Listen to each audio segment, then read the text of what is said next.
আসসালামু আলাইকুম এভরিওয়ান, নতুন আরও একটা রেসিপি দেখার জন্য আপনাদের সবাইকে স্বাগতম। শেয়ার করব আজ রুই মাছের মাথা দিয়ে মুড়ি ঘন্ট। আর এটা রান্না করা কিন্তু খুবই সহজ, কম সময়ে কম উপকরণ দিয়ে এটা যে কেউ চাইলে তৈরি করে নিতে পারবেন। আর তৈরি করার প্রসেসও খুবই সহজ। নতুন রাঁধুনি থেকে শুরু করে যারা ব্যাচেলার আছেন, আশা করি আজকের রেসিপিটা আপনাদের অনেক বেশি উপকারে আসবে। আর রেসিপিটা দেখার পর আপনারা সহজভাবে এটা তৈরি করে নিতে পারবেন। এর জন্য প্রথমে আমাদেরকে এখানে মুগ ডালটাকে ভেজে নিতে হবে।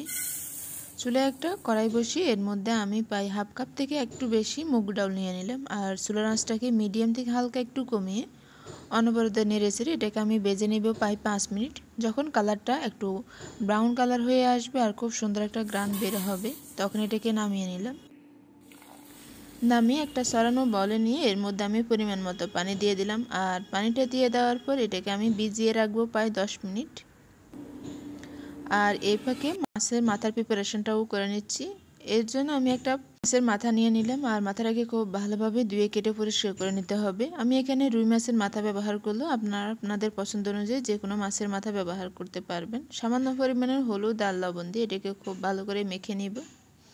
উল্টিয়ে পাল্টে এটাকে খুব ভালো করে মেখে নিলেই হবে। মেখে নিয়ে নেওয়া কমপ্লিট। অন্যদিকে চুলার একটা প্যান বসিয়ে দিলাম। আর এর মধ্যে দিয়ে দিচ্ছি 3 টেবিল চামচ পরিমাণের সরিষার তেল। তেলটাকে প্রথমে গরম করে নিলাম। এরপর মাছের মাথাটাকে ভেজে নিব।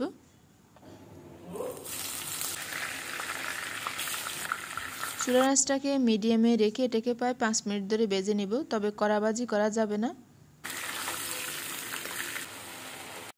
হালকা একটু কালার করে ভেজে নিলে হবে, অতিরিক্ত কালার করলে কিন্তু এটা খেতে তেমন একটা ভালো আসবে না। আমার এটা ভেজে নিয়ে নেওয়া কমপ্লিট। এখন আমি তেল ঝরে এটাকে তুলে নিব। আর এখানে আমি সরিষার তেল ব্যবহার করলেও আপনারা কিন্তু রেগুলার রান্নার তেলটাও ব্যবহার করতে পারবেন। আর এদিকে যে মশলা বা উপকরণগুলো লাগবে বাকি ওগুলোও রেডি করে নিচ্ছি। আমি এখানে মাঝারি আকারে 2টা পেঁয়াজকে একেবারে কিমা কুচি করে নেব।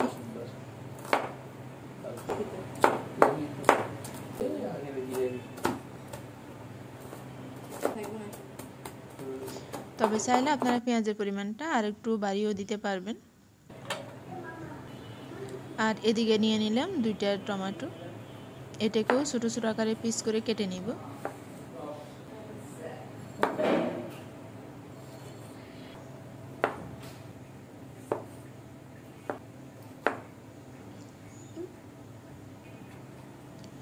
টমেটোটাও কেটে নিয়ে নেওয়া কমপ্লিট। এখন এদিকে লাগবে আমাদের কয়েকটা কাঁচামরিচ। আর কাঁচামরিচগুলোর মুখটাকে অল্প পরিমাণের একটু কেটে নিলে হবে। আর এই কাজগুলো আপনারা আপনাদের ইচ্ছে অনুযায়ী নাইফ অথবা বটি দিয়েও করতে পারেন, কোনো সমস্যা নেই। অন্যদিকে যে ডাউলটাকে আমি ভিজিয়ে রাখছিলাম তা খুব ভালোভাবে কষলিয়ে ধুয়ে নিব, পানিটা একেবারে পরিষ্কার হয়ে আসা পর্যন্ত। এরপর একটা পাতিলের মধ্যে নিয়ে নিলাম। আর এর মধ্যে দিয়ে দিচ্ছি 2 কাপ পরিমাণের পানি। সামান্য পরিমাণের হলুদ গুঁড়া আর লবণ দিয়ে দিলাম। এখন চুলার আঁচটাকে মিডিয়ামে রেখে এটাকে আমি সিদ্ধ করে নিব।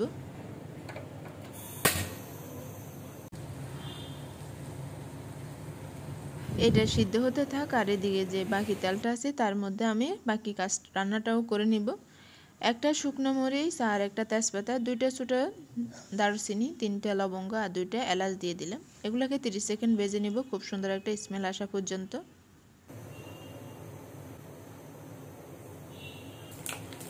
এরপর এর মধ্যে 1 চা চামচ পরিমাণের জিরা দিয়ে এটাকেও 30 সেকেন্ড মতন ভেজে নিলাম।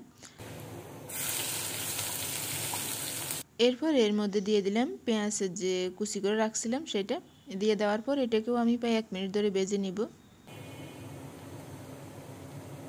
ভেজে নিয়ে নেওয়ার পর এখন এর মধ্যে যে টমেটোগুলো কুচি করে রাখছিলাম সেটাও দিয়ে একেবারে নরম করে ভেজে নিতে হবে, যাতে টমেটোটা খুব সুন্দরভাবে গলে যায়।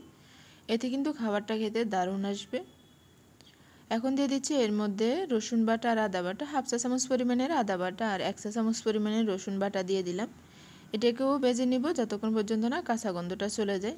এরপর এর মধ্যে দিয়ে দিচ্ছি স্বাদ মতো লবণ। সেই সাথে দিয়ে দিচ্ছি জিরা ও ধনিয়া গুঁড়া প্রায় 1/2 টেবিল চামচ পরিমাণের। দিয়ে দেওয়ার পর এখন দিয়ে দিচ্ছি লাল মরিচের গুঁড়া। মরিচটা কী পরিমাণে জাল তার উপর ডিপেন্ড করে কম বেশি করে নিতে পারবেন। 1/2 চা চামচ পরিমাণের হলুদ গুঁড়া দিয়ে সামান্য পরিমাণের পানি দিয়ে এটাকে খুব ভালো করে মিশিয়ে এটাকে কষিয়ে নিতে হবে। এটা যত ভালোভাবে কষাবেন খাবারটা খেতে কিন্তু ততটা টেস্টি হবে। আমি 3 মিনিট ধরে কষিয়ে নিয়ে নেওয়ার পর এখন এর মধ্যে যে মাছের মাথাটা ভেজে রাখছিলাম তা দিয়ে দিলাম। দিয়ে দেওয়ার পর মশলার সাথে যতটুকু সম্ভব একটু ভালো করে মিশিয়ে নিব।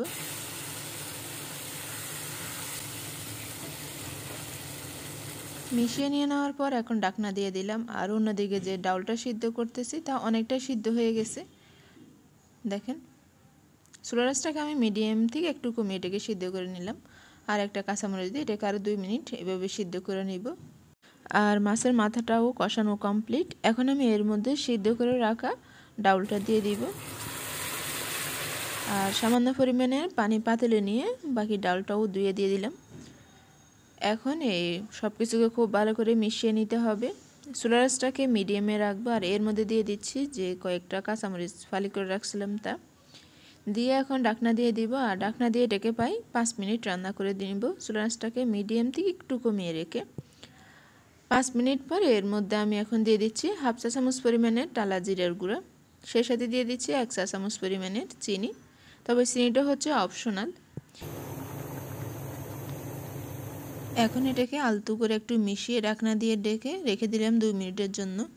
এদিকে ধনিয়া পাতা নিয়ে নিলাম, প্রায় 2 টেবিল চামচ পরিমাণের হবে। এটাকে খুব ভালোভাবে ধুয়ে এখন কুচি করে নিব।